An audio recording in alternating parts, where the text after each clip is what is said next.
This is our forehead mist maker plate. Compact, powerful, and built for high mist output.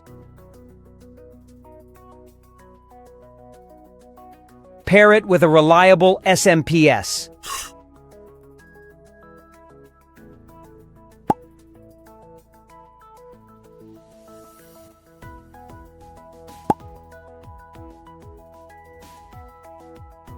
Connect the mist plate wire to the SMPS output socket. Connect red wire to the live port, black to neutral port, and green to earthing port. Now fill the tank with the water. Use RO water only. Make sure the float switch is fully submerged in water for proper functioning.